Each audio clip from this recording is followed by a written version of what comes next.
Attention, ladies and gentlemen, attention, please. If we can have everybody making their way to the stage area in 5 minutes, please. We would very much appreciate it. 5 minutes.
Ladies and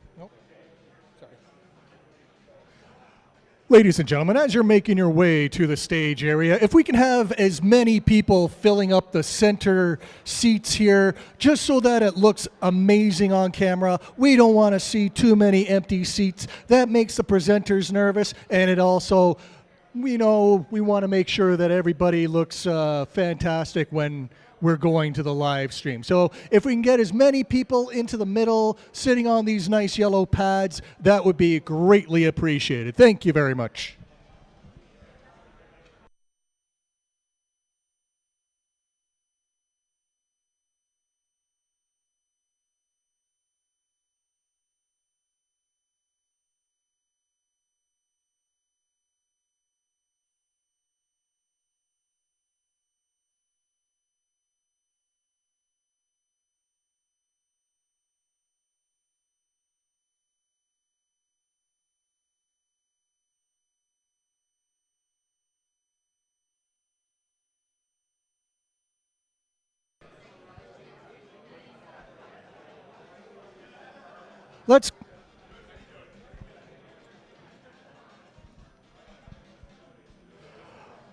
Let's get everybody moving more towards the center, please. There's a lot of people sitting on the edges. Let's get everybody sort of squeezing more into the middle here, please. It makes it a lot easier for the rest of the guests to be able to sit down. Thank you very much, ladies and gentlemen.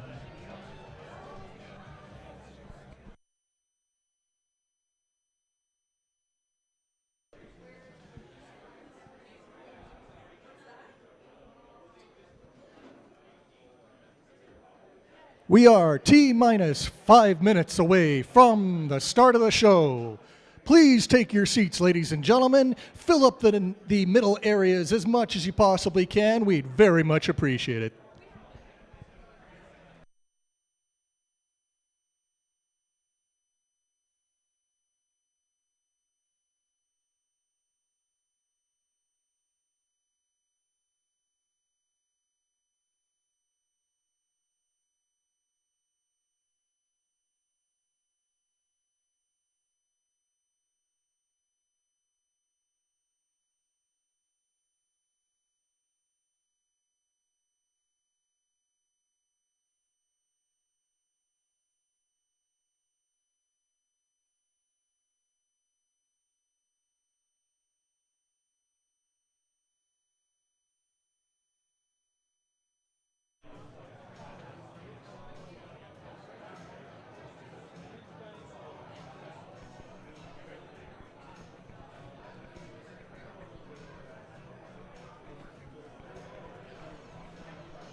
Yes. I'm the last one pitching. Okay. Coral, I see my deck. Yeah. Can I see if it's the... Unfortunately, we're like really about ready to start. I can't do anything with the slides or even let you look up the email. Once they're in, I can't do anything. I have it working. Okay. What was your question? The coral deck. I just wanted to see through it. I don't want to change it. Okay. We're about to go live. Okay. Yeah, I'm sorry. That's something that should have been done like 20 minutes ago. Okay. Okay. Sorry about that. That's okay. I just wish I could see it just a little. If we had more time, I could like work early. That's okay.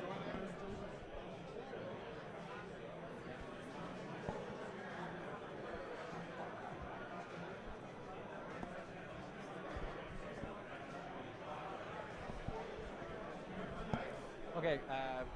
Put the mics up.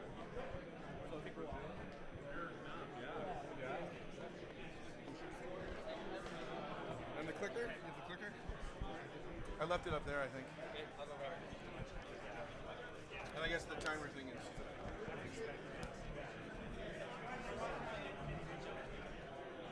Marlies!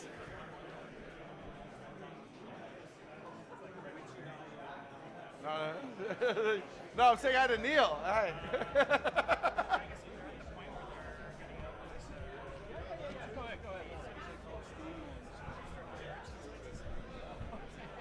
Just a test it. Can I get this? Testing. No. Oh, there we go.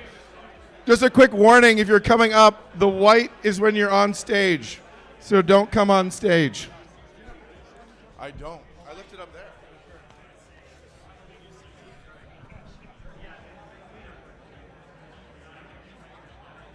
I thought I had set it down. Is it not there somewhere?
Ladies and gentlemen, we are T-minus 2 minutes away from showtime. If we can still have some people sitting on the edge, moving more towards the middle of these nice yellow seats so we can get as many people in here and make sure that everything looks great on camera, we'd very much appreciate it.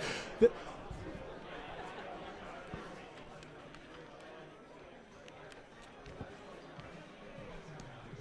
gonna stand right here.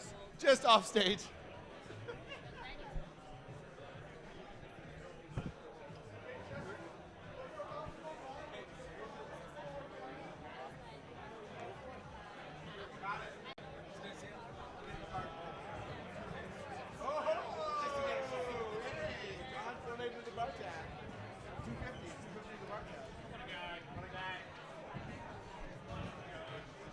Definitely gonna keep the bar going.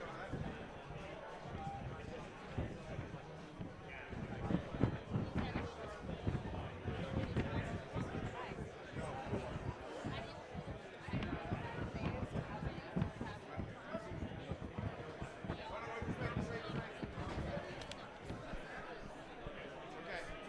You ready? You ready? Yes. All right.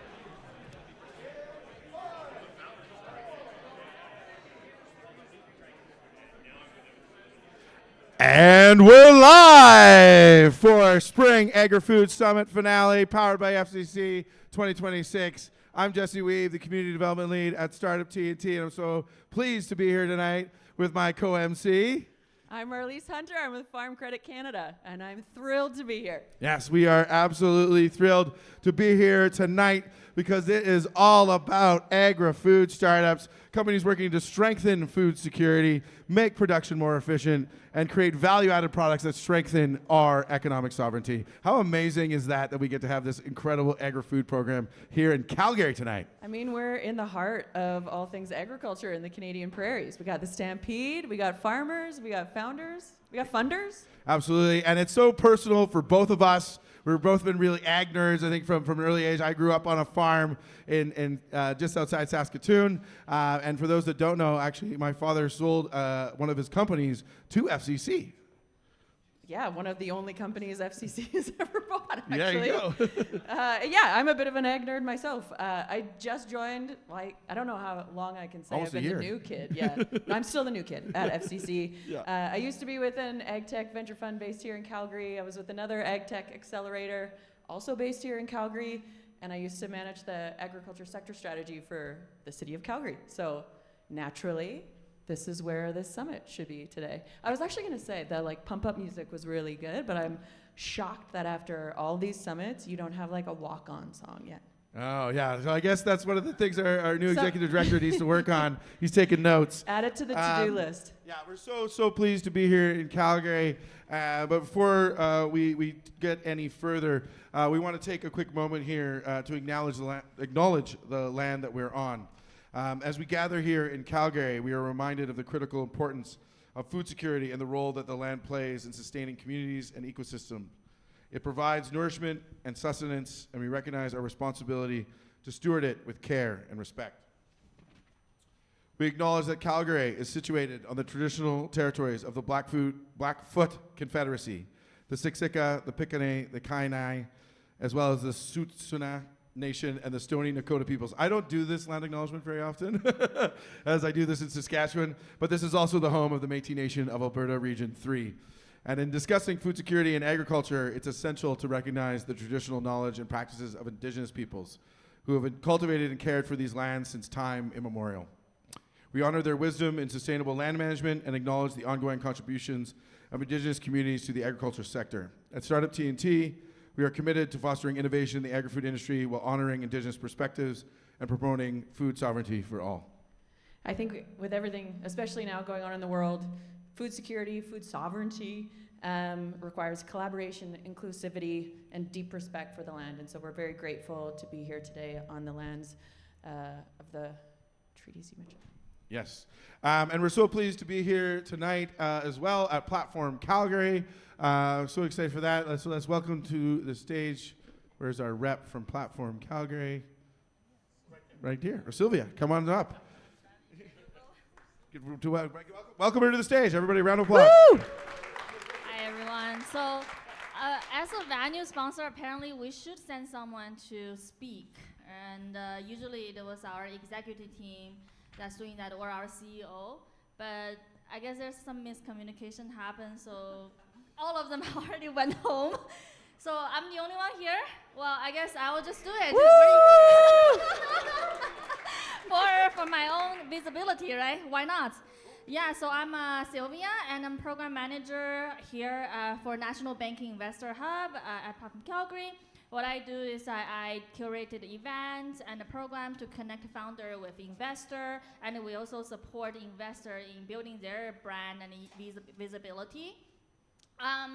So yeah, although what I do is kind of similar with Startup TND, but I would say Startup TND partner of Platform Calgary for so many years because they filled a gap of the founder who's looking for like very, very early stage support, like angel investors who can not only write a check, but also provide their expertise and just hold hand with the founders that's like super early and accompany them along throughout this terrible journey of being a founder, right? So and I'm glad to see that you guys are curating some new program, which Jess will disclose later, and to support the early stage founders with some hand-holding events and programs. Yeah, that's all. I think that should be. Did I miss anything?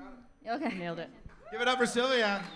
We're so glad to be here. Armory Marley's platform, such a great space. Such a great Big organization. shout out to Platform. I worked out a Platform all day today. Farm Credit is a partner, and every other employer that I've been with over the last 6 years has actually had a desk, worked out of this space. It's a tremendous value add to the community, especially in the early stage innovation ecosystem. So you nailed it, Sylvia. Thanks for having us. Awesome. Let's tell the story here real quick about TNT for those that don't know. The TNT in the name stands for Thursday Night Tradition. On that guy right there, Zach Storm's 35th birthday back in 2019, he started nearly 7 years later. We've been running a happy hour every single Thursday night. That's crazy, right? Round of applause just for that alone. It's like really impressive.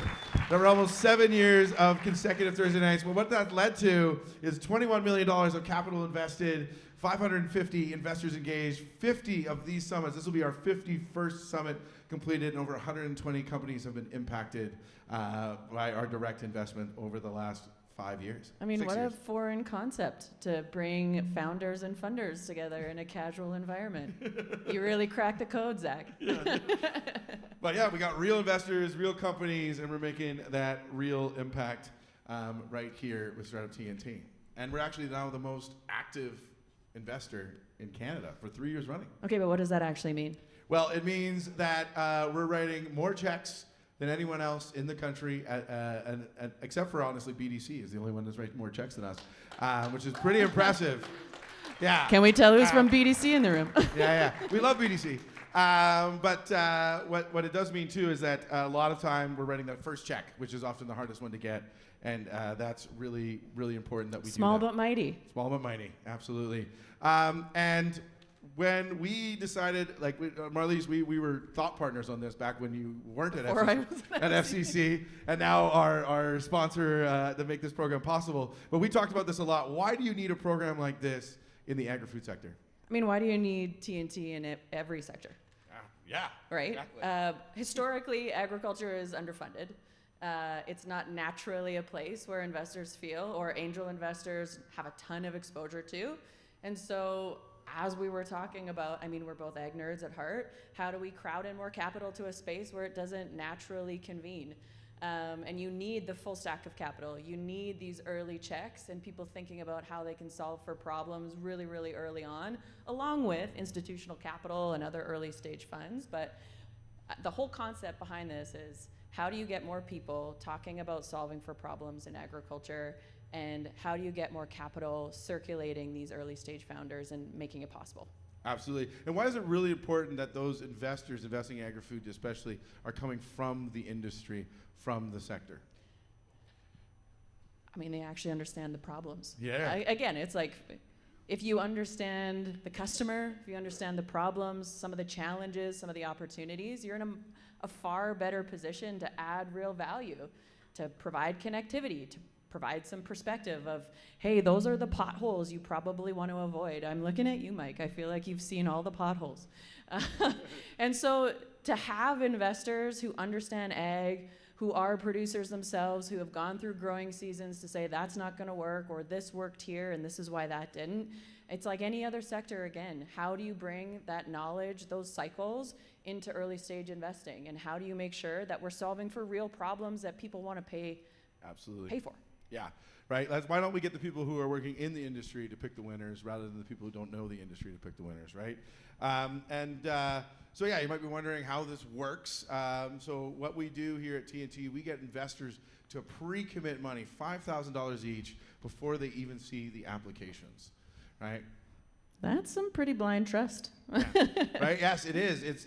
But I think it's well-founded, especially what you're going to see here tonight with this amazing cohort that we've had, that there's incredible agri-food innovation coming in this country. That's what they believe in by putting that money in before they even get started. They believe that this incredible innovation is here in Canada.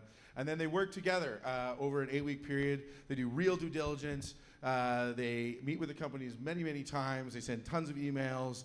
They book hundreds of hours worth of man-hours of meetings. They're reviewing all the documents. Shout out to our 6 interns from the Edwards Schools of Business at the U of S this spring. They did a ton of work on making sure that everything was reviewed. And then here tonight, we're going to announce an investment live because we've already negotiated the deal terms with all 6 of these companies before we put them on stage. As I said, it's kind of a reverse Dragon's Den. You know, we do all the work before they go on TV. That's the most proactive I've ever seen you, Jesse. Right? That's, But we could not do this Agri-Food program without FCC and your amazing support of yourself and the whole organization, right from Justine all the way down. It's been fantastic.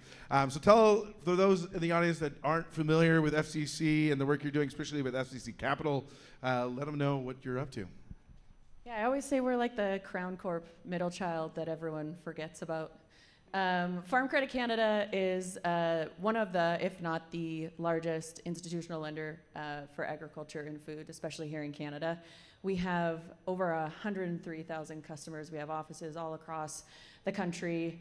We have $60 billion in assets under management in senior debt lending. And so we are, by all intents and purposes, an institutional Crown Corp bank. But what we realized and what we've kind of been dipping our toe into over the last couple of years is if we truly believe that technology and innovation is the lever for productivity and efficiency gains for producers, then we also need to be putting our money where our mouth is and investing in the innovation and technology we think will enable those gains for our primary customer base. So we stood up FCC Capital a couple of years ago, which is our $2 billion investment into early stage innovation, and that looks like a couple of different buckets. Yeah, but then you also, not only did you, I'm turned up. Why am I turned? There we go. Not only did you do $2 billion, but you actually then went out and got $5 billion committed from a bunch of partners in the ecosystem as well. That is true. Yes. So our $2 billion, what we can control, Yes. is split across a couple of different units. So we have, it started with our fund investments. We're in over 22 different funds across early stage venture building through to private equity, just over $800 million deployed into those funds, looking to invest in early stage Canadian ag tech companies. We then stood up our direct investing mandate, which is a minimum $5 million check, but intentionally focused on growth stage capital. We just launched our strategic finance group around this time last year, I think, maybe a little bit earlier, which is meant to service higher risk debt lending, mezzanine debt, convertible notes. So really looking at that full stack of capital, where meeting entrepreneurs where they are. And the last bucket, which is where Jesse and Startup TNT fall, Absolutely. is we truly believe both producers and innovators need more than capital, they need help. And so this is where we're thinking about where FCC can leverage our institutional kind of bench strength and support organizations like TNT, like some of the other incubators, accelerators, innovation farms, and technology adoption networks that allow for that full pipeline of if you're an entrepreneur, if you're a producer, this is how you engage with technology. So we're very grateful to be here today supporting this very early stage, top of funnel. How do we get more companies, more people, more innovators, more talent looking at how they can play a role in solving for challenges and opportunities in ag? Well, let's give that a round of applause because that's some serious leadership from the top down, putting their money where their mouth is and supporting Canadian agri-food innovation. And of course, we have many friends and supporters that make this whole program possible. Our best friends forever at Egg in Motion and also Canada's Outdoor Farm Show in Ontario. Gowling, National Products Canada as our best friends. Our close friends, Ag West Bio, BDC, MLT Aikens, MNP, RBCX, and Vertex Capital. All those amazing community supporters there, just too many to name, but a quick shout out for AgSphere here in Calgary, who's helping make sure our finale festivities have been going off without a hitch. And of course, our VC friends, Ag Capital Canada, Tallgrass Ventures, and RHA Ventures, which I think are very involved with FCC Capital as well. Yeah, we've heard of a couple of these funds. Again, 22 funds, Jesse. Yeah. And then, you know, all this money that comes to TNT from various funding sources, what does that mean? Why are we funding an organization like TNT with you know, federal dollars and sponsorship dollars? Well, for every dollar of funding we get, we can, on average, go out and find $4 of mostly net new angel capital, right? Capital that never touched an angel investment before. We're activating that capital, and then for every dollar of angel capital invested, our companies are raising another $5 of venture capital on top, right? $21 million raised total, over $100 million raised from that portfolio since. So we're multiplying impact just on the capital alone at a 20-to-1 ratio through our funding, which is, I think, pretty impressive. As an investor, that is a very strong return on investment. Yeah, we like to get some good returns for our sponsors. And this is what happened last year on our first year, fully powered by FCC, as we went from in the spring, kind of expanding into Ontario, and then fully national into the fall, now fully national again going forward. We had 32 investors. 60% of those investors came from the agri-food sector. Which You is know, pretty I'm cool. going to make you unpack that a little bit. What does that mean? Well, that means these are CEOs of agribusiness companies. These are farmers. These are folks that have worked and been successful in the agri-food industry, and they are now coming back to support that next generation of innovation in the country. And what a value add to the founders who are a part of this program to be able to gain some of that institutional knowledge from those producers, from the people who are work in the field every day. Absolutely. It's so great. 4 companies were funded last year, including we got one of our spring 2025 winner here with Russ from AppleSave.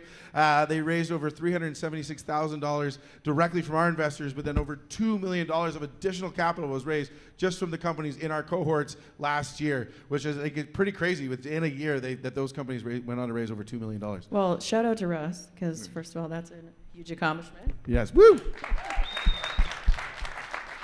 And $2 million within the span of the year for the companies that participated in the cohort. Again, if you talk about return on investment, if you're talking about crowding in capital, it's, to be able to look at that investor number, this is one of the points is like, we need more people thinking about how they can participate. And so growing that investor base is huge, and it shows based on the amount of capital that's being deployed into some of the companies that we're seeing here. So that's awesome. Absolutely. We're so proud to be making that kind of impact happening.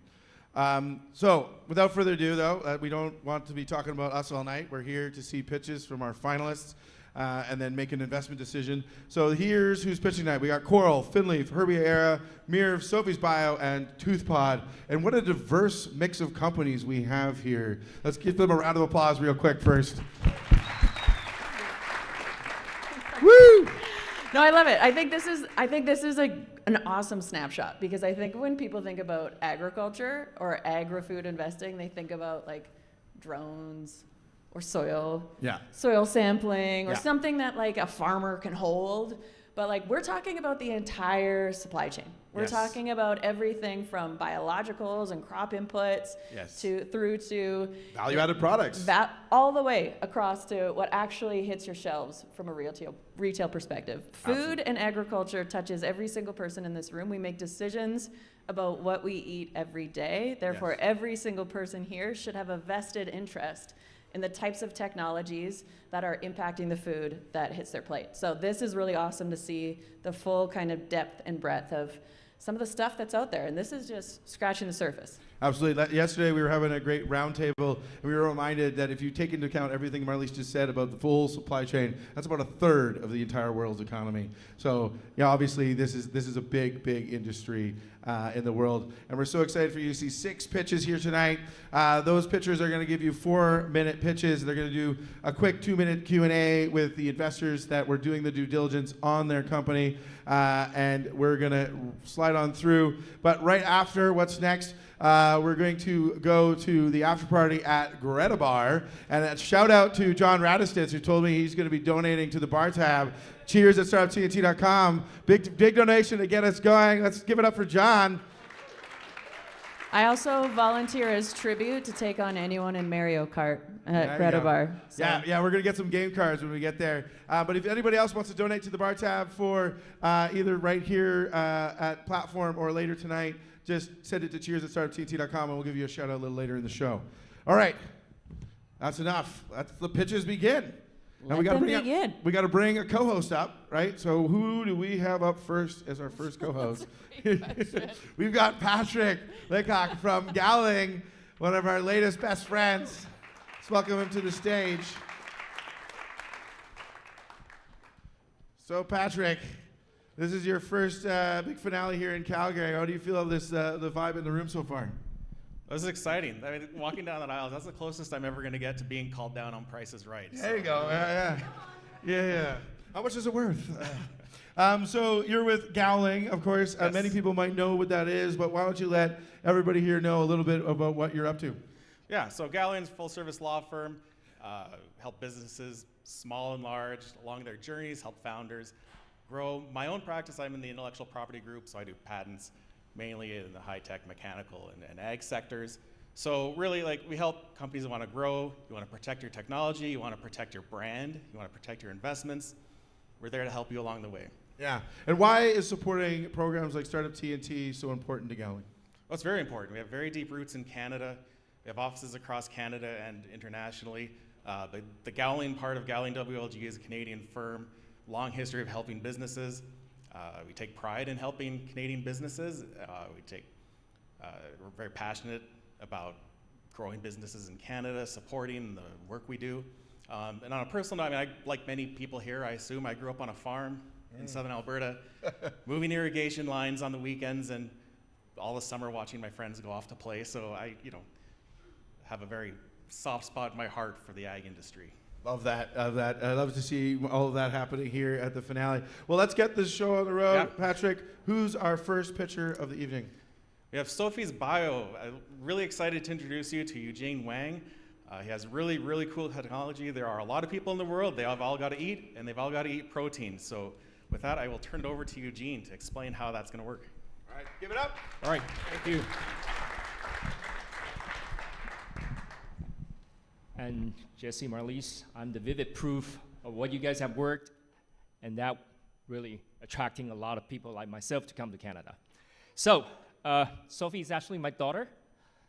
She's allergic to shellfish, and that's how the whole story began. We are a B2B precision fermentation startup using non-GMO microalgae to grow alternative protein.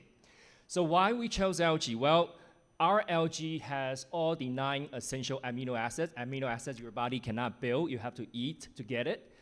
More calcium than cow milk, more iron than soy. And on top of that, there is no known allergen. And this is huge to the consumer. They look for allergen. Is there any allergen when they come to the new protein? Especially the strain we selected is called Chlorella vulgaris. It has been consumed by people before 1997. So in a lot of countries, it is not considered novel foods, and that saves us a lot of money and time on the regulatory process. Better yet, our algae can survive in different salinity. Algae come from the ocean. And with fresh water being dwindling in many parts of the world, this could be a savior. On top of that, we don't have to rely on fancy, expensive bioreactor. We can grow in any container, including the beer brewery. So many out of business today, we can save a lot of CapEx and also OpEx down the road in the future. Most fermentation, and including precision fermentation, they use sugar. We don't have to just use that. We can use different kind of food processing and agricultural waste stream.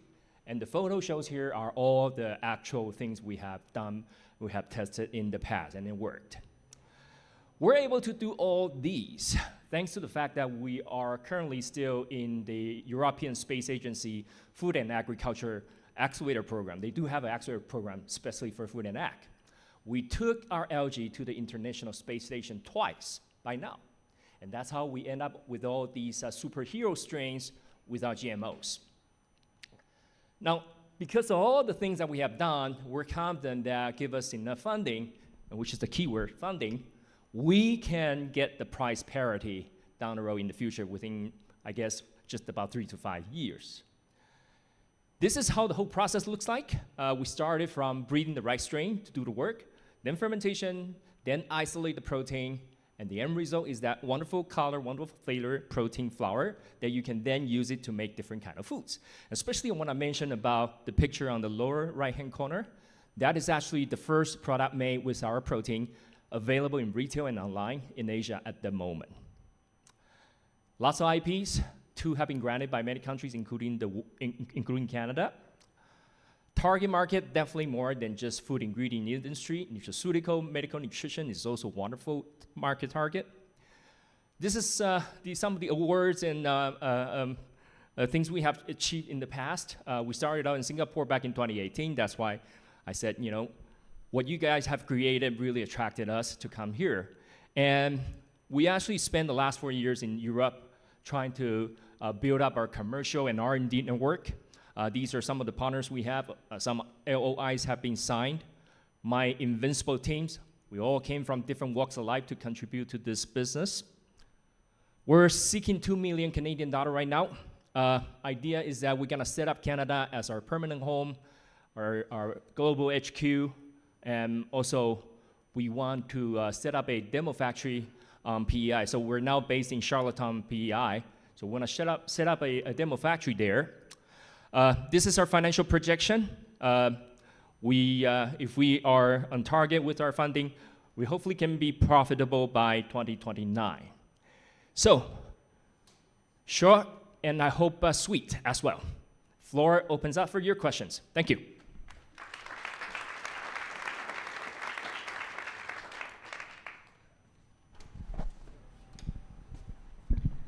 Thanks, Eugene. That was awesome. Well done. Thank you.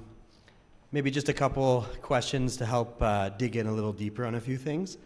I guess first I'll start with just a simple one. If I'm a food manufacturer today, why am I switching to you instead of pea protein or soy protein? Yeah, I love that. So, the reason why manufacturers, especially the manufacturers we talk to, they're still looking for something newer, better, is the fact that, we all know animal protein is not sustainable. But the plant-based protein today, not only that nutritionally, they're not complete, a lot of them, meaning that they lack a few of the essential amino acids that I talked about, and especially a lot of them smells. Pea has this very heavy beanie smells that the industry spends a lot of time trying to take it off, get it off, a lot of money as well. And luckily, our protein does not have that. And last but not least is, like I just said, allergens. Before this startup, I spent 10 years in California running my first startup. It's a consumer packaged good business. I talked to a lot of consumers. They always asked about allergens when they saw a new protein. And that's why I said allergen is really huge. And that's why I'm confident. If you're in food manufacturing business, this is the real deal that you need. All right, couple more? 2 more? 1 more? Oh.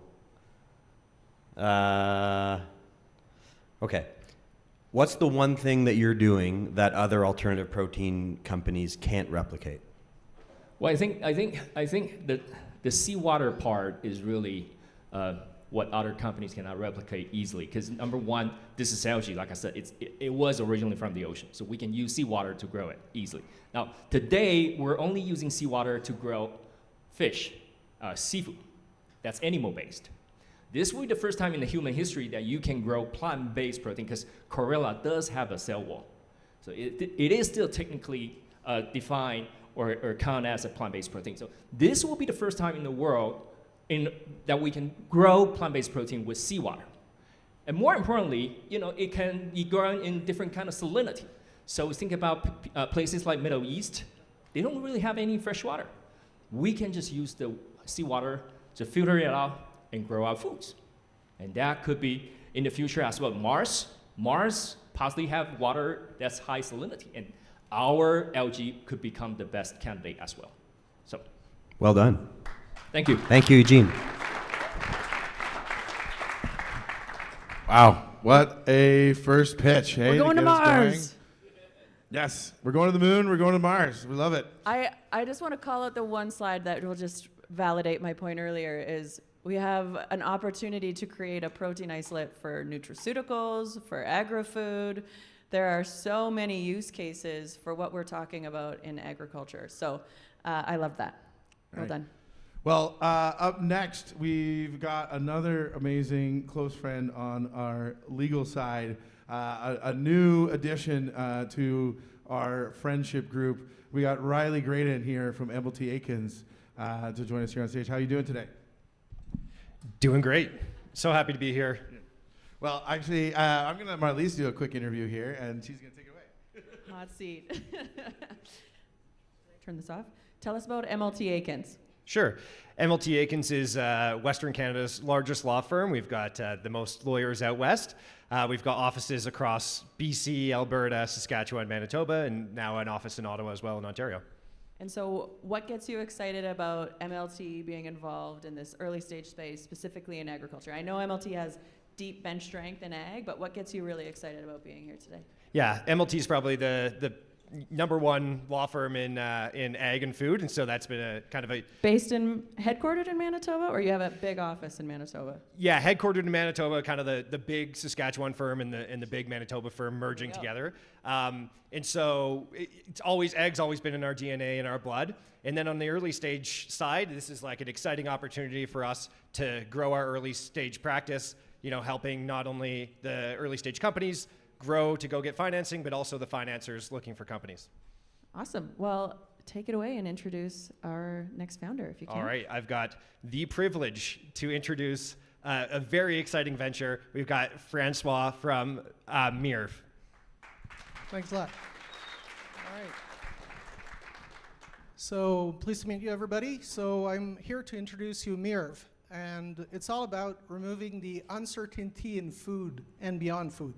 I'm Francois Menard, founder and now CTO. We just hired a CEO. And I want to show you this graph. If you look at the red curve, this is what's used right now to set best before dates on every perishable products. And if you look at the green curve and you look how it extends in days, this is what it could be if people were observing what's going on in retail. And in between is wasted value. And we can turn that into money, quite a lot. I mean, look at increasing the margins from low margin food like 3% to 3.5 or even 4.5% at the scale of the entire food industry.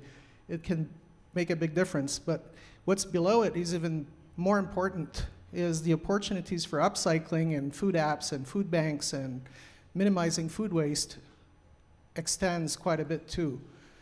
And this is the ROI that it generates in the food industry. You can literally consider this to be the most lucrative opportunity for the food industry if you invest in that. The 10 to 15x return on investment on something that's easy to deploy. We have the solution commercially available today, and we're pursuing 350 leads in our CRM.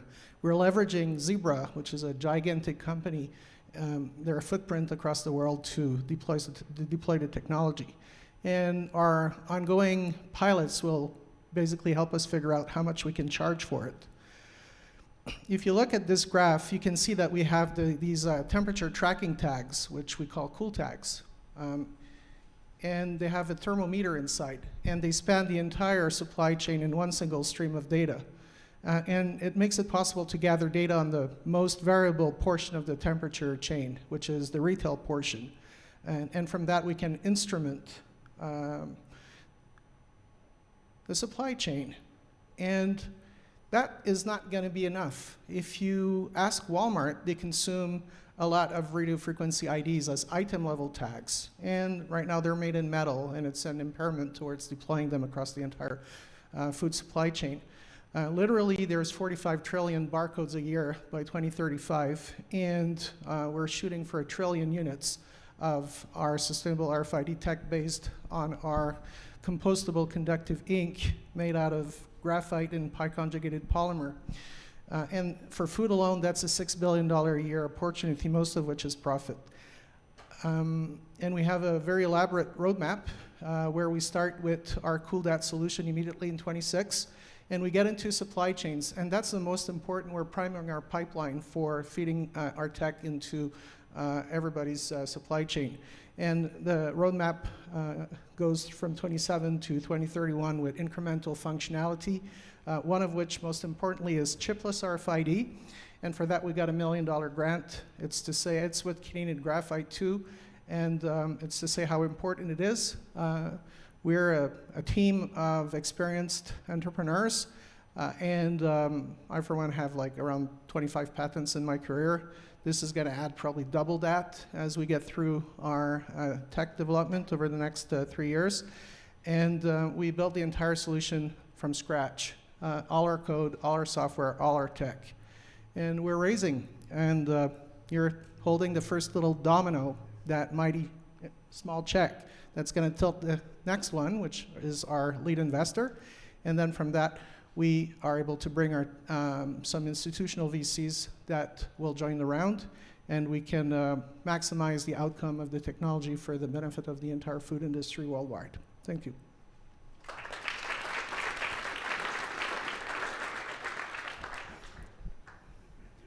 I'm coming. All right. Francois, good presentation. Thank you. So we've had a couple of chats about this, and I am fascinated. I mean, tell me about, first the idea is the temperature managing tags, but then the ones that you actually take the graphene, you turn that into an ink, Yep. and then you print that on the labels. Yeah, on a flexographic press, on a newspaper press, and you're wondering how can we print serial numbers on a photocopy machine at 400 feet per minute, and this is our patent on photonic serialization using a programmable photomask. So we come from the photonic industry. You've got to have lived through a few years in this to figure it out. But we got $1 million grant for it, so it's super well vetted, and the technology is all Canadian, and we're going to replicate that process in multiple printing companies in the world, and this is how we get from a few billions to many trillion copies. Okay, yeah, that was going to be my next question, was about the go-to-market. So it's selling the print companies then the ink and part of the solution, correct? Correct. I mean, it's more than the ink. It's radio frequency designs, tag designs, then equipping the printing presses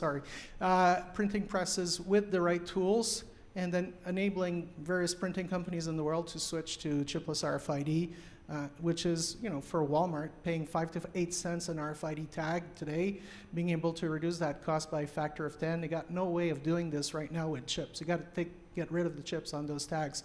And here comes the electronic waste, which the food industry wouldn't putting up with, that gets removed. So we print on compostable plastic, the ink is biosourced, and at the end of the day, it is cheaper but more sustainable.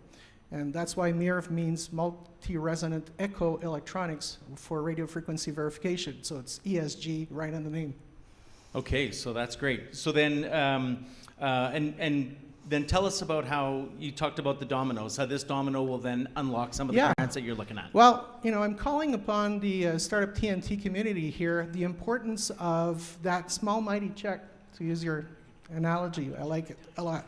We've actually been forecasting that little domino tilting the lead VC, which requires us to be, we need to be VC backed to get into Walmart. We already figured out who will let us sell to Walmart once they join our cap table, but that will require that we become VC backed, which means we need to, and everybody knows how hard it is right now to get a lead to take on the lead and commit their name to the round. And we think startup TNT investors can benefit from that uplift in valuation, and then everybody's going to convert into a priced shares, preferential shares within months. All right, thank you. Ladies and gentlemen, help me and welcome and thank Francois. That was amazing. Thank you, John, for that raising question period there. Yeah, when you were talking about like the full spectrum, who would have thought RFID tags and ink, Agri-Food Summit? There you go. Yeah, there you go. Photonic, other fancy words that are far beyond my comprehension. Yeah, really, really exciting. But I love the call for the small but mighty check. That's going to be the new tagline.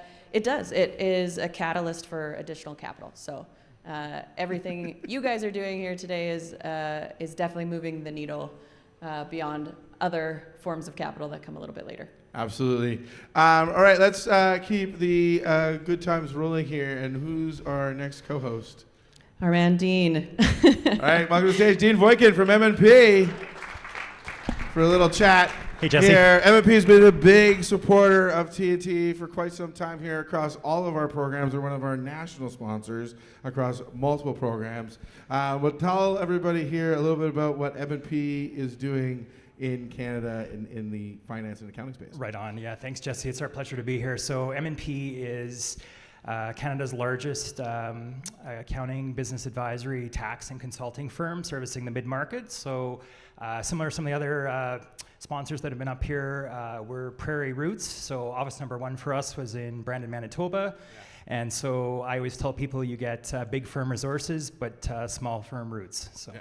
We love that. And you guys have a deep roots in the agri-food sector, in the agriculture space. You even got an agronomy practice going on now. And then you got a whole team doing food and bev across the country. Tell us why is agri-food so vital and important to M&P, and why are you supporting programs like TNT? Yeah, it's really back to our roots, right? So starting as a prairie firm, we understood that agriculture was really important. Agri-food is really a natural extension to that for us. So we really want to be the business advisor in Canada for that practice. Well, we're so excited to work with you. We've been working with you on some generational wealth transfer pieces with some of our investors as well. That's right. So many things that you can use M&P for, so highly recommend you check them out for all of your needs. But let's keep this good time rolling here at the finale. Who's up next, Dean? So Vishar from ToothPod.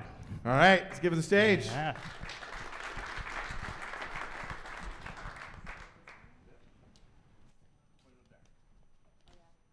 Point up there? Is that what you said? Okay. 3000 BC. That's how long we've had toothbrushes for. So why are cavities the most prevalent chronic disease in the world, impacting almost 100% of the global population? Where's the gap? This leads to kidney disease, diabetes, heart disease. What's not working? We're consuming more sugar than ever before, and we're brushing less and ineffectively more than ever, of course, because having a toothbrush, sink, running water everywhere you go, given how busy we are, is nearly impossible. If this archaic technology was solving our current problem, then the Canadian Dental Care Plan wouldn't be spending $13 billion on this very issue. And so we developed ToothPod, world's first patent-pending dental smart gum. This clinically backed chewable cleans your teeth when you don't have access to a toothbrush or toothpaste. Backed by world leaders and venture funds, including the former CEO of AstraZeneca Canada. How does it work? Through three main functions. Focuses on your gums, your bacteria in your mouth, and rebuilds your teeth from the inside. It rebuilds your enamel through an active ingredient called hydroxyapatite. That's what your enamel is made up of, and ToothPod helps rebuild a protective layer on your teeth, which is something your body naturally can't do on its own. It balances your oral microbiome. For all you coffee lovers, when you drink coffee or Coke or Pepsi, your pH drops down to a 5.5.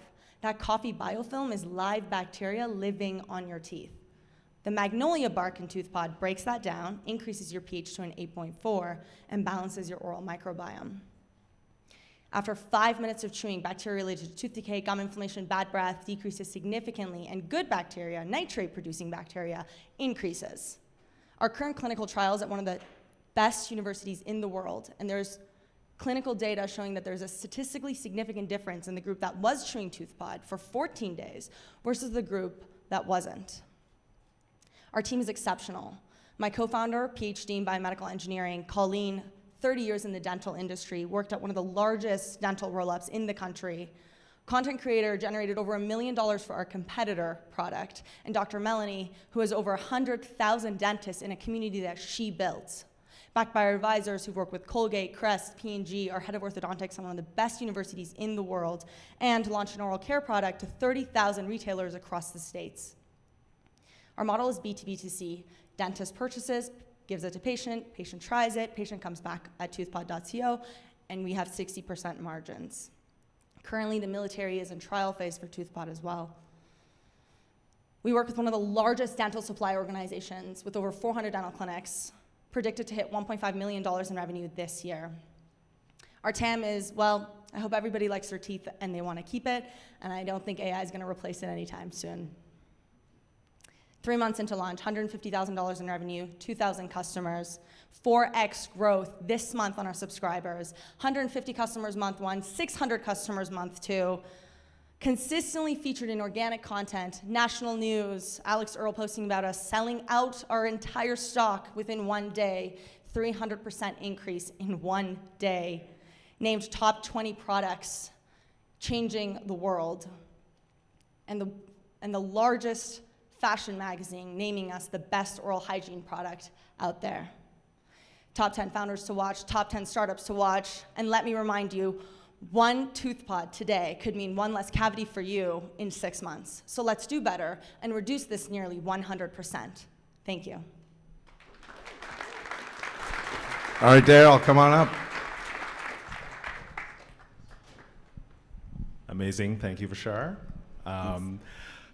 I know you've highlighted a few of the media features that you've had so far. I know you have a few things coming up. Can you tell us a little bit more about how you are getting the word out about ToothPod?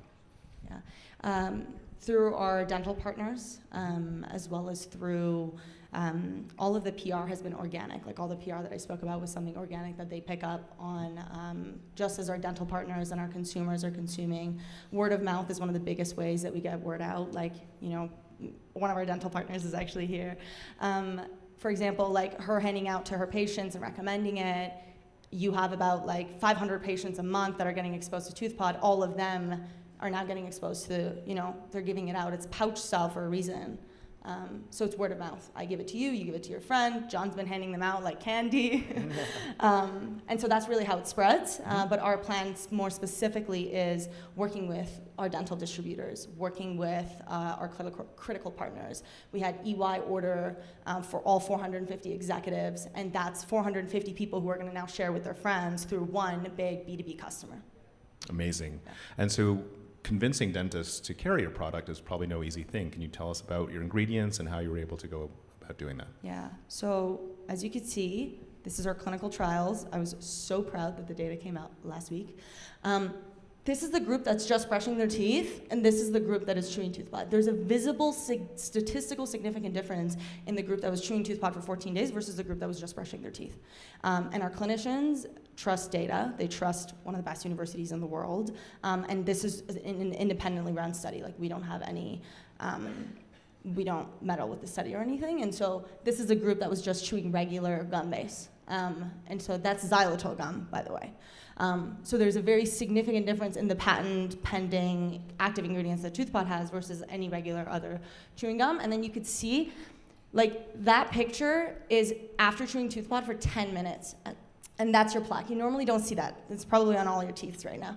And then the second is when you chew ToothPod for 5 to 10 minutes. And this is the data that we take to all of our clinicians, and we continue expanding it every single day.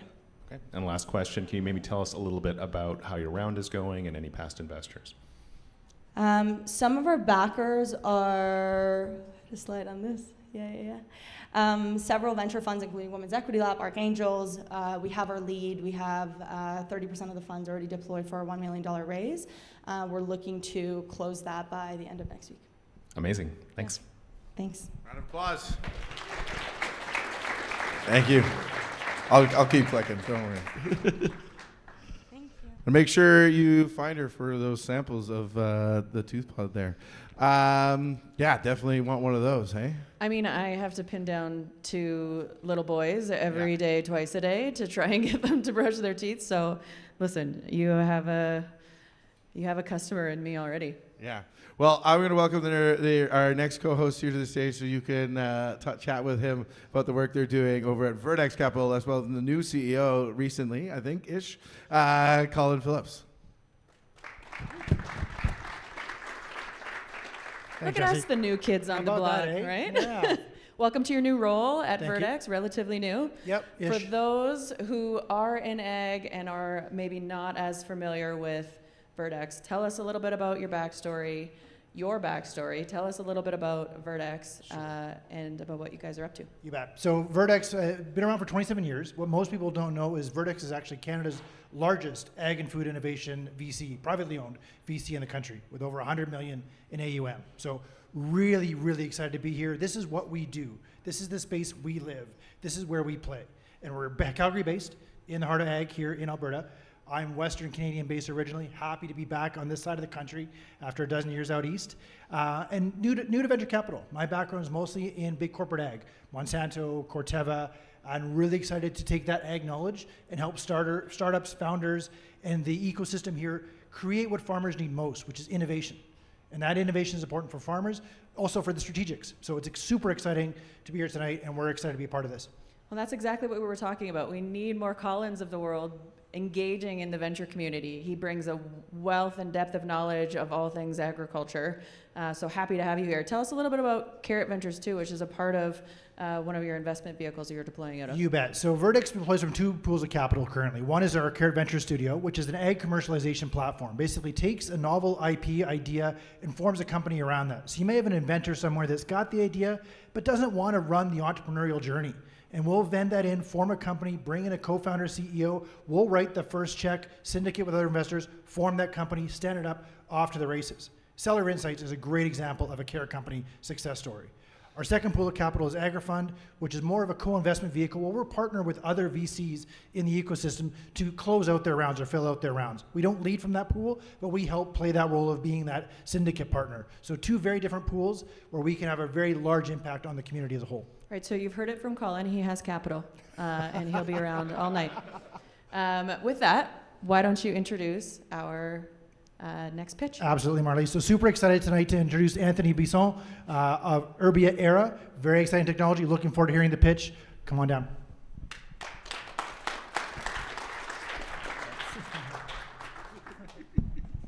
Hello, everyone. I'm Anthony, founder and CEO of Urbia Era. Basically, at Urbia Era, we make any growing medium machine ready. In a simple word, basically we are putting a binder into seedling so it makes automation ready instead of making it by hand. So a year ago, I met Guillaume. He's an owner of Defland, an onion producer. And when I talked to him, he said, I need your tech. And I was like, why? He explained me that onions, basically, they have a really weak root system, so they are not able to transplant it with automation. So it's really a bad thing for them. What represent for them, it basically, when they try to put it out of the tray, the soil fall apart, the root get exposed, and then it creates a shock. So they are using high labor to transplant it at the moment. So it costs a lot, and it's reduced, like it creates stress to the plant, and it's not efficient. So basically, what is our solution? As you can see on the left, there is no binder. But on the right side, our binder basically creates a structure that makes the transplantation really easier to make it. So what it represents for Guillaume, it basically reduces massively the need for labor. For him, it represents about 20 workers. And for the plant itself, it reduces the stress to the transplant, so it increases the yield into the field. But onions, it's not only a small niche. We have estimated that there is 822 billion onions that is grown every year all around the world. Basically, that is massive. And the total addressable market is about over 10 billion. Even the serviceable addressable market is 3 billion, which is pretty nice for us. But it's only the top of the iceberg. Onion is basically what we show, but there is much more. As long as we are able to make a peak plug, we can address other markets like lettuce, flower, tree nursery, and even that, we push more. We can expand to other growing medium like biochar and even other solutions like tissue culture, propagation that are actually pushing on the automation. At the moment, we are not only a solution that is like in the tech. We are really in the field. We have many traction with 7 partners that are onion producer that has engaged for 125K commitment in cash, and it gives approximately 100K onions that are actually produced at the moment. We also share an experimental site where our industrial line is installed with Plantiva, which is a 40 million seedling farm that is actually under construction and will be ready at the end of this year. So as you can see, onion is only for us the top of the iceberg, but we can see a lot of many other crops underneath. Today, we are raising $1.2 million to accelerate the commercialization, scale up our technology, and reach the broader possibility with our binding technology. So if you are interested in a solution that addresses a real pain point for agriculture and the automation, come see me and we'll talk about it. Thanks. All right, we got Graham up next for our Q&A. Thanks a lot, Anthony. That's amazing. So a couple questions for you here. Why are customers or producers going to switch to using your product from what they're currently using? It's a good question. Actually, our technologies, we are introducing the binder right into their site. So we are selling the binder to them. And it's pretty simple for them to introduce. The main reason why we have the equipment that we bought that is installed in Plantiva is basically to validate the technology and use it as a showroom. So we are able to show the grower that this is actually working. And it's pretty simple to use it in your installation. And the one that we are reaching are basically big growers. So they are actually using tray filling line and things like that. So we don't disrupt that much their process on all day. It's really simple. So that's basically for us what we think will help. Awesome, thank you. And how do you know you can scale this up beyond the first few customers? Basically, we will use the first customer as a success story. But like we said, we see a lot of traction, and we see the traction from other competitors like Jiffy. Jiffy is one of our main competitor, and they are actually working on a bio-based gel, actually. And as long as we are able to scale up on our technology and get this market, we are way more disruptive than their technology. So as long as we are able to enter before them, we will take the market on that. Awesome. Well, if they're doing that, then you know you're on the right track, right? No, thanks. Awesome. Thank you so much, Anthony. Wow, that was just saying there to Marlies, like just onions alone is a massive market, and you've got all those other markets. Like when I was doing the due diligence, Herbie, I was like, holy crap, is that a huge market just on onions? But we put onions in everything, don't we? It's the hot sauce of the vegetable world. It sure is. I've been in ag a long time, and I did not know that the TAM for onions was that big. Yeah, so you learn something new every day. You sure do. All right, let's keep this show going, and I'm so pleased to welcome our next co-host here to the stage, a former colleague of mine who relatively recently entered into a new role as the investment manager of AgWest Bio, Mike Wolfsfeld. Welcome to the stage. Thanks, excited to be here. Yeah, this is super exciting. We get to do this all the time over in Saskatchewan, but I don't think we've never done this in Calgary, that's for sure. No, we haven't. We've done Saskatoon, we've done Toronto, not here. We sure have. So you were at TNT for quite some time. You've been an investor with TNT since basically the beginning, but now you're in a new role with an organization called AgWest Bio that I think many people here in Calgary probably will not know anything about. So why don't you educate them? Yeah, that's great. So yeah, a lot of you might not have a reason to know AgWest Bio because we are focused on Saskatchewan, but AgWest Bio is a agri-food and bioscience economy catalyst in Saskatchewan. But we don't just focus on Saskatchewan companies. We also help companies from all over the world access the advantages that we have in Saskatchewan. So some of that could be like 40% of Canada's cultivated farmland is in Saskatchewan. I learned from Jesse, 30% of the bioscience industry is in Saskatchewan. So we help companies access not just the markets in Saskatchewan, but also the infrastructure and the talent pools in agri-food and bioscience. Yeah, actually one of those other weird stats that I've learned over the last little bit is almost all the world's mustard comes from Saskatchewan, actually. So and you have an investment fund that you're a manager of at AgWest Bio. What are you doing with it? Yeah, so that's my role at AgWest Bio. I'm the investment manager there. We have a small fund that invests pre-seed to seed in agri-food and bioscience startups. We do check sizes up to $300K. We will lead rounds, but we also come in and follow. And again, we're focused on tangible agri-food and bioscience, so the only things that don't fit are pure software plays. But really anything that touches the agri-food bioscience supply chain that's tangible, we'll invest in. And if it has a good connection with some of Saskatchewan's industry, then that's a plus for us as well. Yeah. Yeah, well, it's been really great working with you in this new role, and we even had you doing co-due diligence with us with the companies, which is always so great. And yeah, Egg West Bio even has something called the Gap. Just really quick, what's the Gap? Yeah, the Gap is really interesting. We noticed at Egg West Bio in our sector, not just in Saskatchewan but across Canada, that there was, for lack of a better word, a gap in bioscience, especially in the food science and fermentation side of things.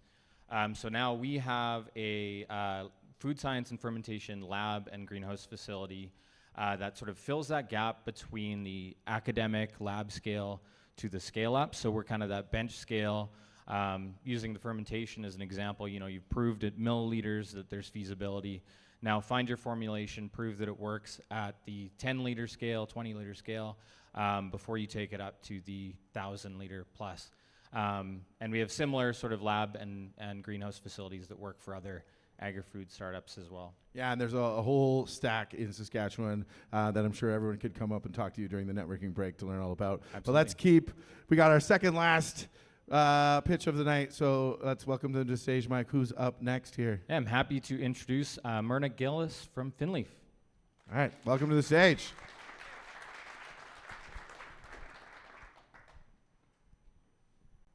Thank you very much.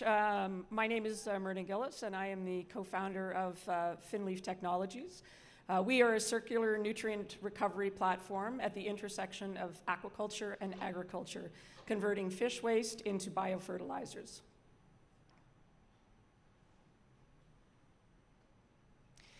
Right now, our food systems are disconnected. Farmers are experiencing a scarcity of fertilizers, and at the same time, aquaculture has a surplus of nutrients that are also being discharged into our waterways, causing nutrient pollution. We are at the epicenter of converging tailwinds. We know that we are in currently an agriculture fertilizer crisis. Geopolitical concentrations and conflict have led to price volatility, supply shortages. We also know that we have finite fertilizers like non-renewable rock phosphate that have petroleum reliance for extraction. The aquaculture industry at the same time is growing a huge amount of phosphorus waste. Our public and political pressures are being put on companies to protect adjacent ecosystems. From a regulatory perspective, there were restrictions coming for nutrient discharge, and we know that there have been global policy shifts to incentivize farmers to move to more organic, regenerative farming. We have a solution that is an innovative platform creating a new class of fertilizers. We take land-based aquaculture waste, we process it and convert it into high-performance biofertilizers for retail and industrial applications. Our systems are modular and decentralized, so this allows us to rapidly grow and scale. What are our key differentiators? The most important thing to share is that this is proven technology with over 3+ years of commercial data supporting growth in an industry that was EU GMP regulated and a company that was organically certified in that regulatory environment. And it supported more than $30 million of sales for that one customer. We have also validated this technology on fruits and vegetables and row crops. Our team is a very high-performance, award-winning team. We currently and recently exited a company growing revenue to $24 million within 5 years, and all of the leadership while building that company was concurrently developing this technology and has now moved over to the technology company to accelerate its growth. The economics are extremely compelling. We are in the premium organic pricing market with exceptionally low costs of goods with expanding margins. The performance is proven. We have improved soil health, plant resilience, nutrient efficiency, and yields. And the scale has incredible potential. We are based in Atlantic Canada, which is one of the largest populations in aquaculture hatcheries in the world. So our ability to scale to the supply and the demand from this market and around the world is relevant. So the market potential here, just for Europe, the USA, and Canada in the biofertilizer category is $30 billion. And we believe that we can capture $900 million of this market and 265 of it from our existing footprint. And what's really significant about the acceleration of the growth is that if you look at the organic fertilizer market and the biostimulant market, they are growing at double-digit CAGR. And the aquaculture industry is growing in step with that. Our priority segments are along the eastern seaboard. We're starting with horticulture crops in greenhouse and organic premium pricing. And then we are moving over to potatoes as our first row crop and then into row crops. What's important here to note is also that there's already adoption of 70% of row crop growers are using biostimulants, so there's a recognition of their value. So to date, we have already invested and proven the technology with $5 million. We have a current round of which we have $1.25 million already raised. We are using the proceeds to scale, get equipment, product registrations, and sales. We are in the right time, at the right place, with the right people and the right product, and we invite you to grow with us. Amazing job. Let's welcome to the stage my father, Doyle Weeb, to ask some questions. Thank you, son. Myrna, it's been great getting to know you the last few weeks. You too, Doyle. And the last few days, particularly in person instead of just online. And I really appreciate what you've been working at. It checks a lot of boxes for me as a farmer most of my life, and familiar with waste. I grew up on a hog farm. Yet you don't manufacture your raw material. How does your supply chain, are there restrictions on that to what you can actually grow to? No, I mean, our supply chain, effectively, we are taking fish waste and we're processing it and we're creating a fertilizer with it. And so from a regulatory perspective, we regulate the product obviously through the CFIA and you can do your registrations in other jurisdictions, but there's no restrictions on our ability to use this. And the other problem is, or the benefit is that a lot of the small companies will actually pay us to take this waste, right? So there's the added benefit of your cost of goods are so extremely low, and we're able to get this down. Like right now, it's less than about $1 a liter, and we're not even at scale. And we can get down to 25 cents a liter, which is exceptionally disruptive pricing in that premium category. And the other thing too is that we've got nitrates that are organic and all of the ability for it to be certified organic. All right.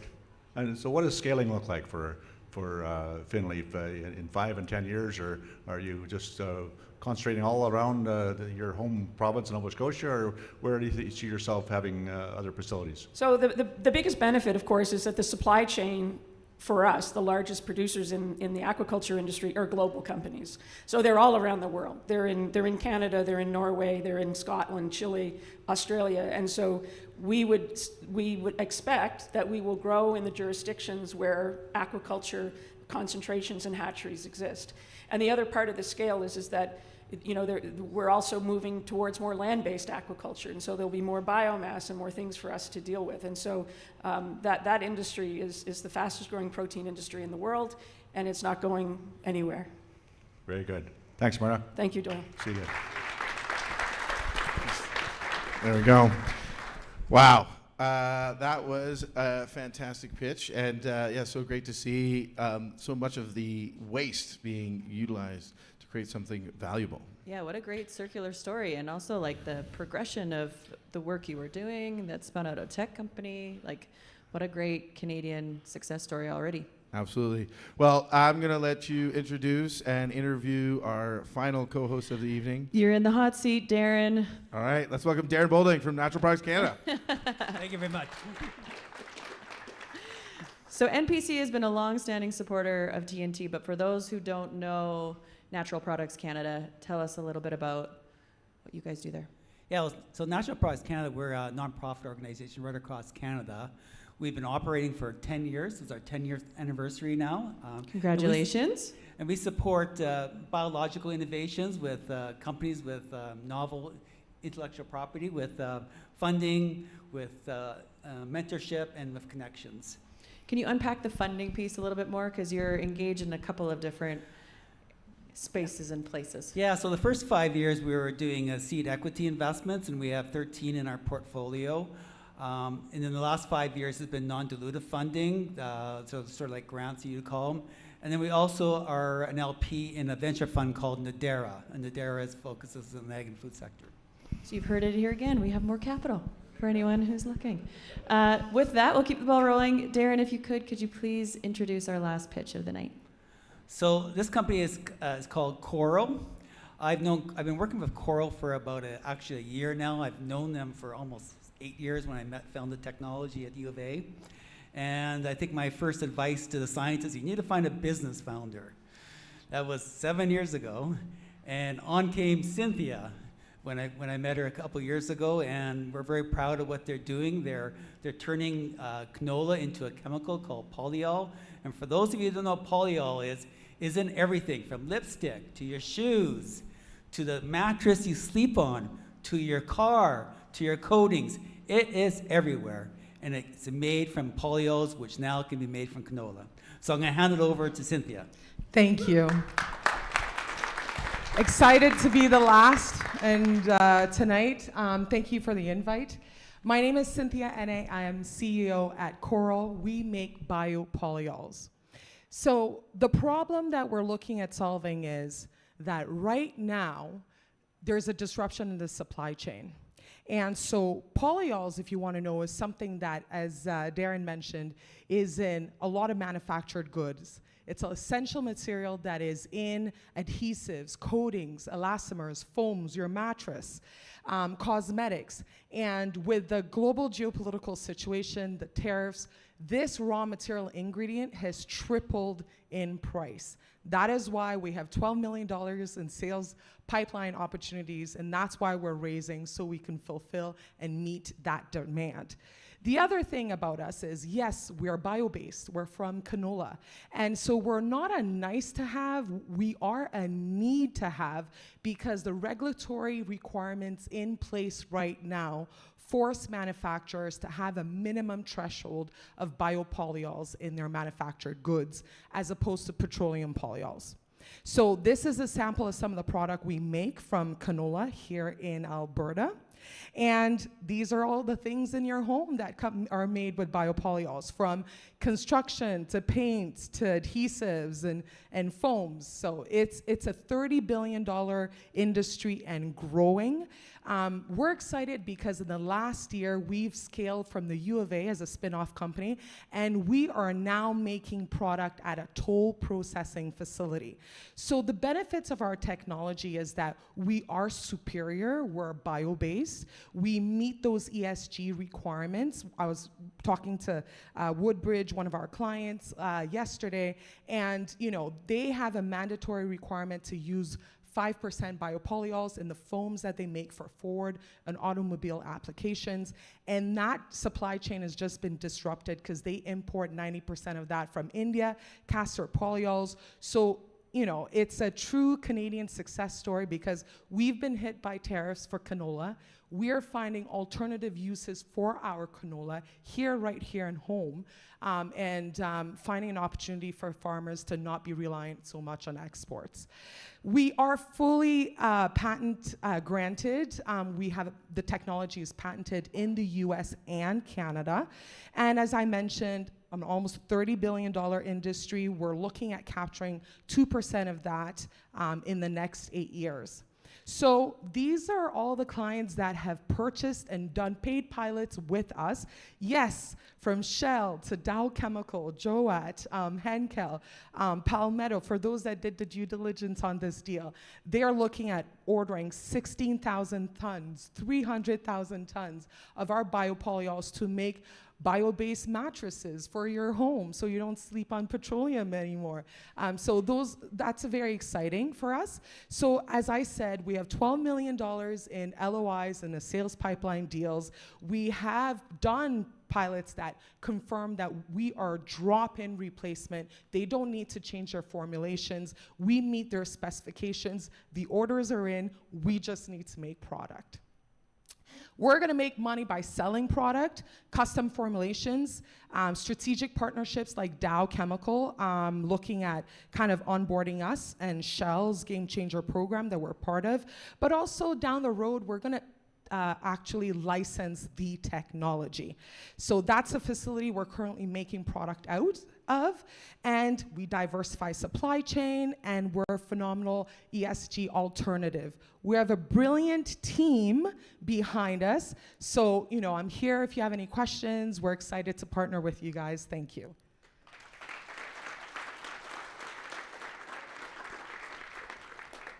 Cynthia, that was fantastic. Thanks. Great things going on at Coral. Great things. I want to touch on one really quick question, just so I'm clear, everyone in the audience is clear. You mentioned a $30 billion market. Yes. Are we talking Canadian, global? What are we talking? We're talking $30 billion globally for okay. the polyol market segment. Excellent. Yes. But canola, come on. Canada's oil. Yes. Yes. Look, I heard a bit during the due diligence.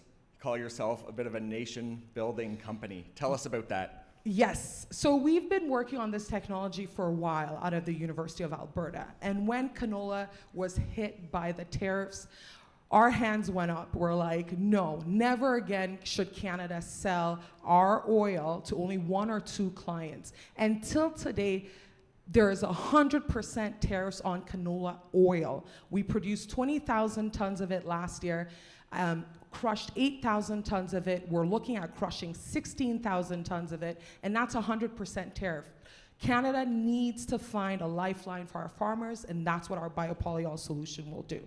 That's great. I was also really impressed with the early patents. It's from an IP lawyer perspective, it's always great to see early patents, so that was great. In our due diligence room? Okay, awesome. Yeah. What makes now the right time? I mean, you've mentioned all the things about tariffs, things like that. What about from a competitor landscape and things like that? What makes now the right time for Coral?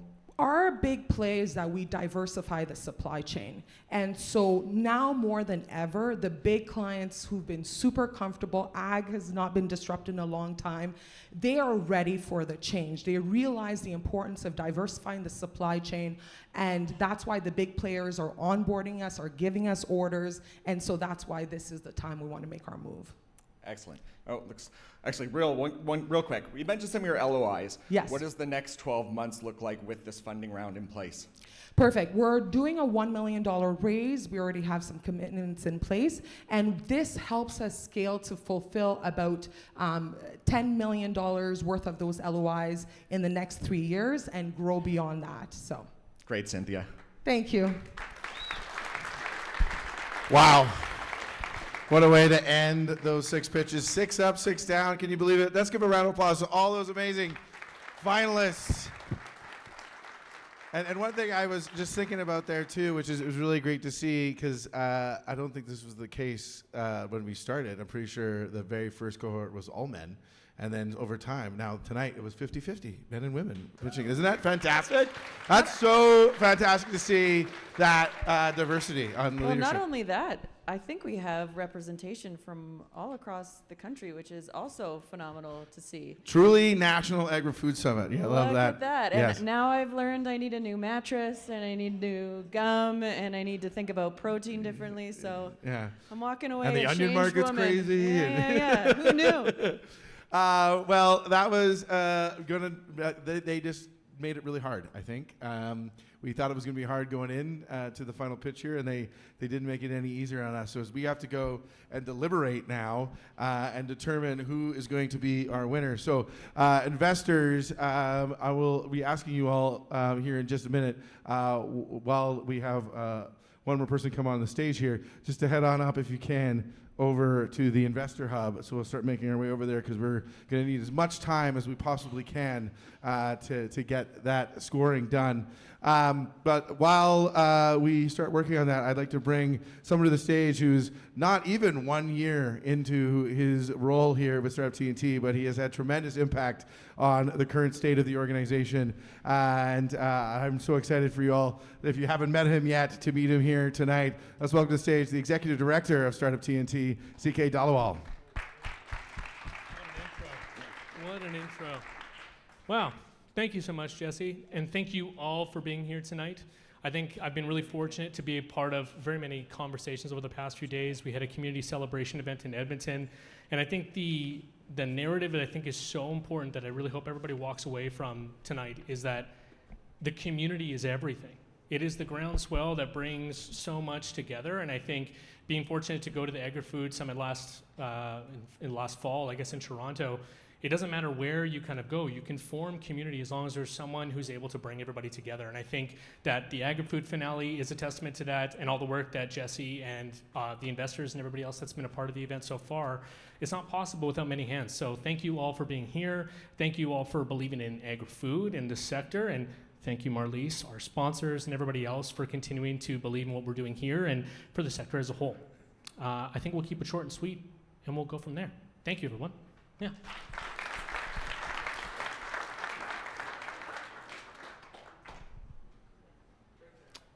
There's a bit of a break time, just in case that wasn't clear to everybody. So there are some drinks and snacks downstairs, and if you need anything else, I'm here to help. Thank you.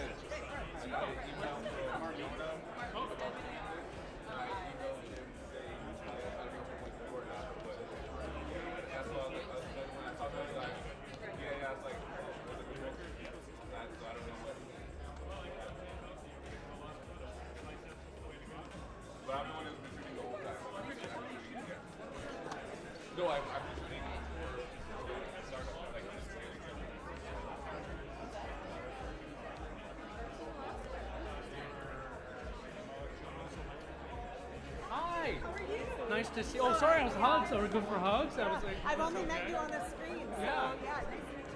Yeah. But I'd love to give me a minute. I'd love to connect with you. We'll make sure we get that. Yeah, I emailed Jonah and that's when I was like, he's not there anymore, but he gave me your email, so I'll send you the photo. I'll put you on the Google Drive. We're overdue for a connection. Yeah. Oh, you've been really good. so much Yeah, about it's been like a year now.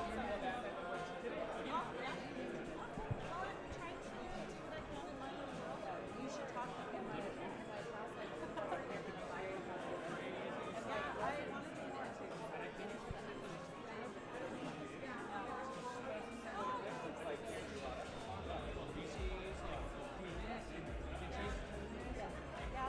Talking about the ecosystem part. I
just wanted to make sure. I was like, how well do you know them? Yeah. So I spent the time to like interview.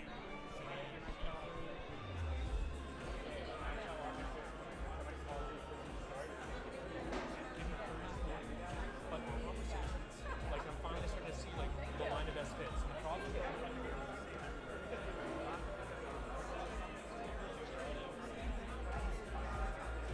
an element of education, but then there's an element of the visibility flywheel as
Good evening, Platform Calgary. Our programming will be beginning in 5 minutes. If you could please make your way to the stage in 5 minutes. Once again, our programming will be beginning in 5 minutes.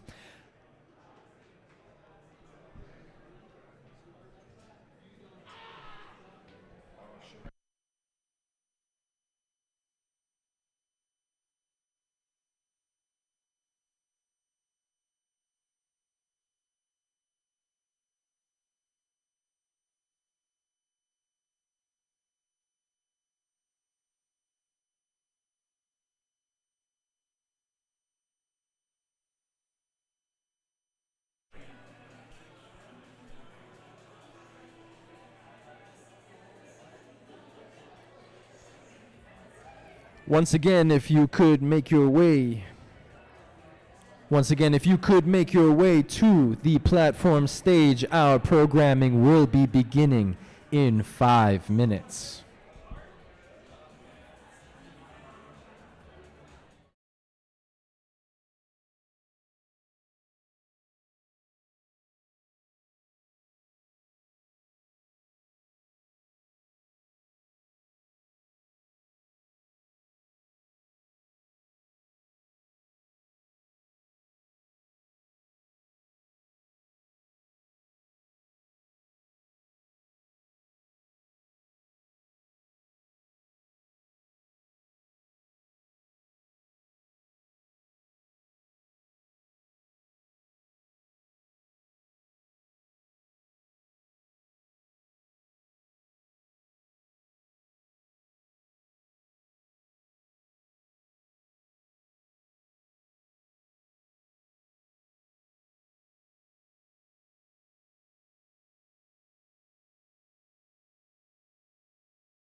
And we're live again. We're back. We're back. Oh my God. What an investor deliberation that was. I am sorry for all those here in the room for taking so long, and it looks like we lost a few people in the interim. And I hope those that are watching online are still able to take part. But I think the overall consensus was like, that was an incredibly tough decision because this caliber of cohort was just so good. Yeah, I mean, the flip side would have been we were back in 10 minutes, and that was super easy. Yeah. Which just speaks to the caliber of all of the companies who are here. So it was awesome to experience, awesome to hear all of the feedback from some of our investors, and thank you to everyone who stuck around. Yeah, and I just want to give a big round of applause to our investors. Incredible work that they did throughout the 8 weeks. It is not easy to do hundreds of hours of due diligence. I also gave them a shout out earlier, but we had 6 interns from Edwards School of Business at the U of S participate, and they were incredible. So big round of applause for them as well. They're not here, but they're watching online, and they definitely deserve the kudos for all that. And one other thing I can say, we have multiple deals tonight. We have multiple deals tonight, but before we go to deals, we have to acknowledge a couple of things, I know. So yeah, real quick shout out, Platform Calgary, thanks for hosting us here. Exactly. Such a great space. Great investor hub. Yeah, round of applause for that as well. Of course. I also want to just give a quick shout out here. This was where we started 8 weeks ago with our top 20. And you can see there's actually a name change for one of our finalists even throughout the summit process. We're super excited to continue watching all of these companies going forward, even those getting investment tonight, but even those that didn't get investment from us. Because there's some really incredible founders and technologies in this mix. Is there not, Marlies? We've got some great companies amongst that whole mix, don't we? No. Yeah. You got it. All right, but we got more things coming up with TNT Agri-Food in 2026. We're going to do some community activations. We got the Agri-Tech Venture Forum coming up in just a few weeks in Toronto. It's one of the best events in Canada, I think, for this space, is it not? It is by far one of the stronger events to come and experience, talk about agri-food and technology in one place. That's going to be in Toronto in May. Ag in Motion. We're excited about Ag in Motion this year. Yeah, really excited for Ag in Motion. Saskatoon. Before we move on, though, Agri-Tech Venture Forum, I just want a quick shout out for them. I got free tickets for 3 of our finalists. That'll be trying to shoulder tapping a few folks on that. So big shout out to them. Also Stampede and our friends at AgSphere, they're going to be doing a whole bunch of stuff with that. So we're going to be at all these shows. There's opportunities for our companies and those in our wider network to pitch. So if you want to get involved in some of those events and get a chance to pitch on stage, especially in front of your customers, which we all agree is the #1 thing, this is a great event for that. We're going to do some education together with FCC. We're doing a new program, investment readiness program this fall. We're going to help companies raise institutional rounds of capital. Cost of capital is real. Yes. Understanding where your capital comes from, what it means for you as a founder is really important. And I think the sooner our founders can get educated on what that means and what it means to be diluted and what it means as you scale, the better for everyone, investors and companies alike. And we're going to be running another spring summit in 2027. So if you're looking to raise capital in the early part of next year, we definitely will make sure that you apply. So, yeah, I more. Still thought it was 2025 for a good chunk of today. Yeah, so me too. 2027 feels my like my AI kept hallucinating that too. And of course, none of this could be possible without the amazing support of FCC as our Powered by sponsor. Round of applause for Marlies and all the incredible work she's done here tonight. Obviously, Best Friends Forever, Ag in Motion, Glacier Farm Media, and the Outdoor Farm Show as well out east. Gowling, National Products Canada is our best friends, close friends, Ag West Bio, BDC, MLT Aikens, MNP, RBCX, and Vertex. Community supporters there, so many folks, too many to name, and then, of course, our amazing VC friends as well. Round of applause for all these incredible organizations making this possible. And yeah, so now I just wanted to take a quick moment. I'm just going to invite down onto the stage CK, Dalawal, and Zach to join me here because I want to talk for a quick minute about what it means to find your people and how much it has meant to me for these last 5 years to have found my people here at TNT. I can feel myself getting emotional because I knew this was coming. Yeah, I definitely am going to cry. This is going to be my last summit as a lead with TNT. And it's not a bad thing I've got a bit of a speech here, and I wrote this down because I knew. Can you take that? I'm shaking. Because I knew this was going to be a lot after 5 years. And I just want to start by saying thank you to this community for welcoming me and making me feel a part of something special.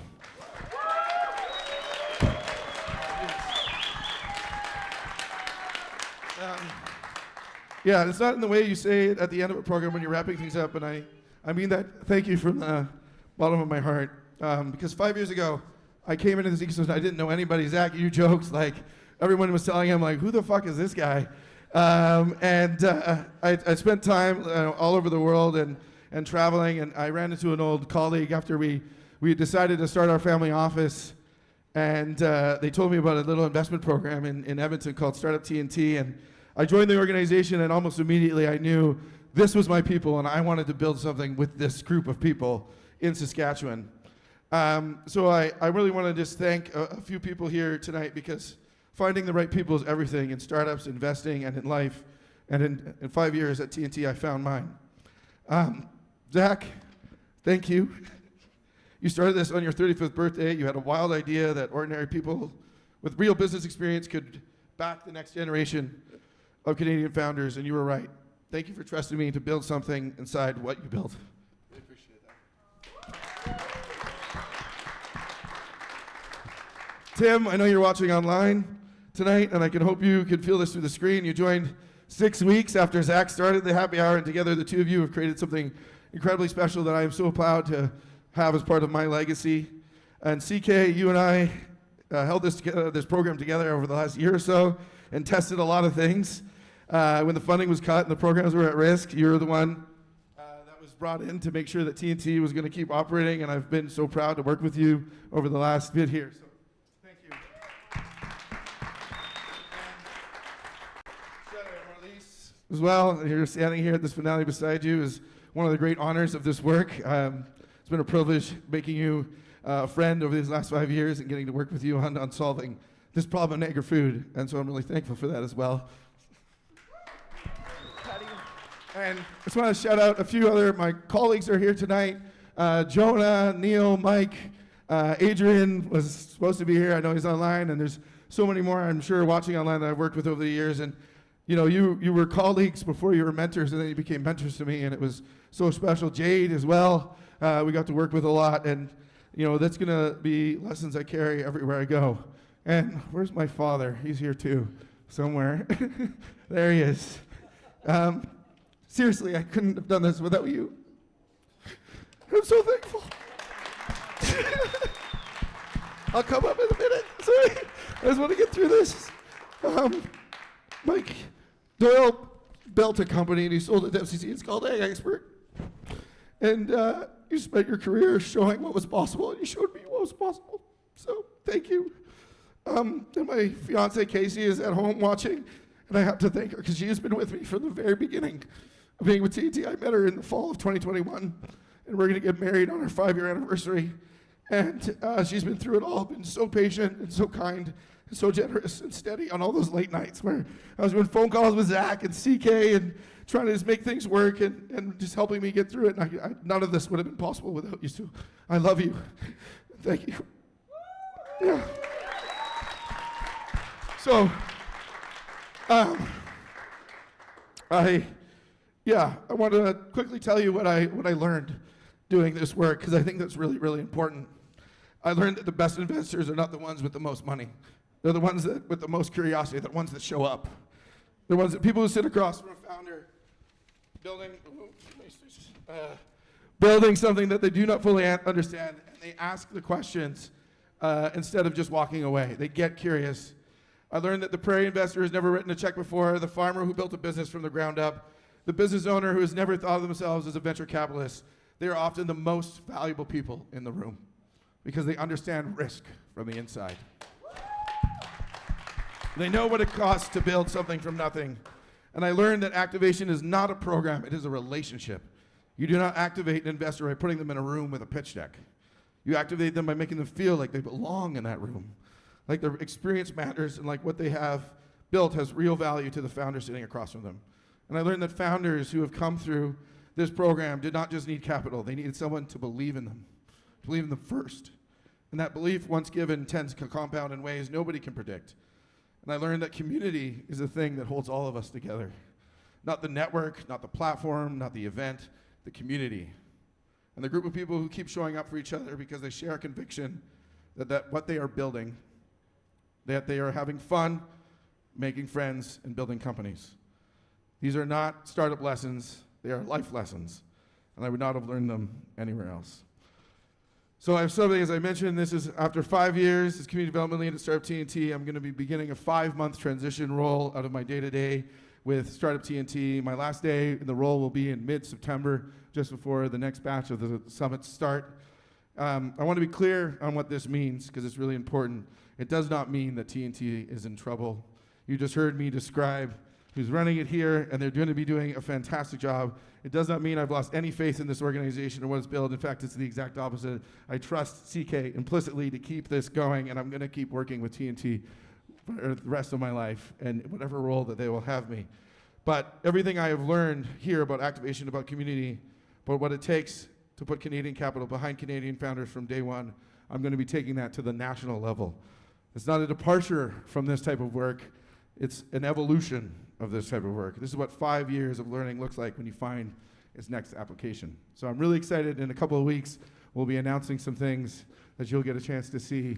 And I'm really excited for you to check it out, because I think it's going to be a game changer for all of you here in this room and for this country. And I'm moving into a even better position to help make it so much better. But to wrap it up, here's what I know to be true. The founders in this room are not waiting for permission, they are building. The investors in this room are not waiting for a guarantee, they are betting on people. That is the whole game, betting on the right people. I got to do that for 5 years. I got to sit across from founders building the next generation of Canadian startups and say, we believe in what you are doing, and that I get to watch what happened next. And that's such an extraordinary privilege, and I'm so thankful that I got to do that with these amazing people. And I do not take it for granted for a single second. So to every founder who trusted us with your company, to every investor who showed up to a summit and wrote a check who had never written one before, and to everyone who chose to build something in this ecosystem when it would have been easier to go somewhere else, thank you. This is not the end of anything. For TNT, it is the next chapter, and for me, it's the same mission with a bigger mandate. Because Canada's future isn't something we inherit, it's something we build together. Thank you.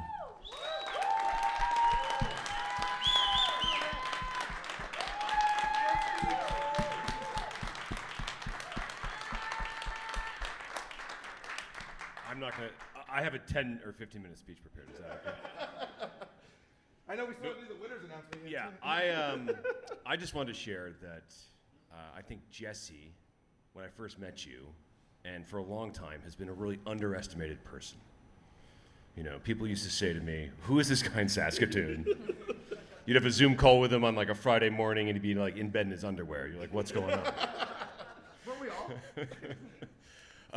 But it's a real honor to start something and then have someone like Jesse come in with all this passion, make it his own, and go on to then do bigger and better things.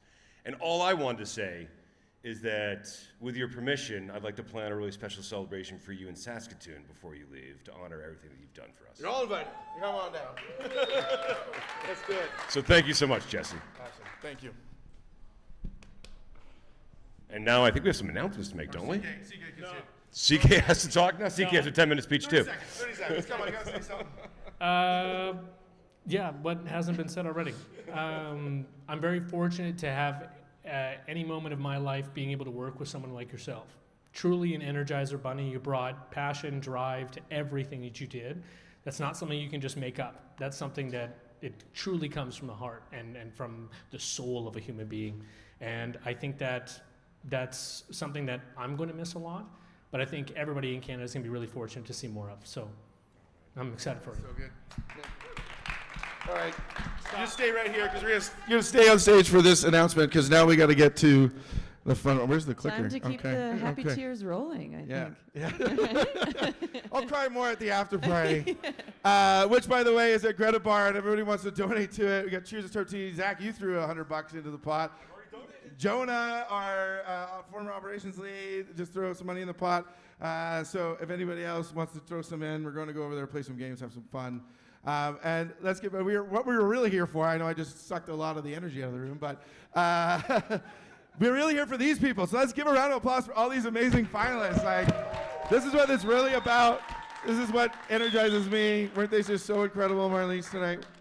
Again, we spent over an hour deliberating. Okay. All right, let's get to it. Let's drum roll, please. Our winner of 2026 Spring Investment Summit, powered by FCC, is ToothPod. Get up here. Speech. About what? Wait, I'm sad you're leaving. I didn't know. I'm not leaving. Okay. Can I add on to your speech about you, or does that? Whatever you want to say. I was thinking about this when I was coming to Startup TNT. I live in Toronto, which is really far. It really is like a random Friday morning. I was like, who am I getting on a call with? Like, what is happening? Why is this guy like? in that same hotel that we're staying. You're like sitting on a couch. You're just so chill, and I was like, whoa. Wait, this is like a fun call. Like, it's not like a strict, like, we're all in suits call. You really, really bring humanity to this organization. From the 8 weeks we've been in due diligence, and everything's so serious and everything's so business. And I was telling Daryl, I was like, I'm so excited to show up to these calls because it's so fun. And it's probably because you're sitting on a couch, like, just vibing. Yeah, that's my whole speech. Thank you for the ToothPod win. This means a lot. Every other company that pitched is insane. Wow. And I hope that I get to contribute to your growth as much as you contribute to the Canadian economy. So, thank you. There you go. That's for you. It's cool. And I'm going to take that from you, and you're going to pop that. Well, I don't drink, but I'll pop it. Just while she tries to get that ready, just don't pop it just yet, because we're going to bring her 2 more side deals guaranteed tonight. There are deals being worked on in the other 3. They might not be today or tomorrow. They might be farther into the future, but the investors were very much interested in doing deals in all 6 companies if we can find a way to make it happen. So round of applause for that. But it's my pleasure to announce, drum roll please, we have 2 side deals to announce tonight. We have Coral and Finleaf Technologies taking home side deals. Come on down. No, you get to pop it. There you go, exactly. Come on down. Enjoy this. Pop that. Yeah. No, I'm not popping it alone. Get in there. Myrna, get in there.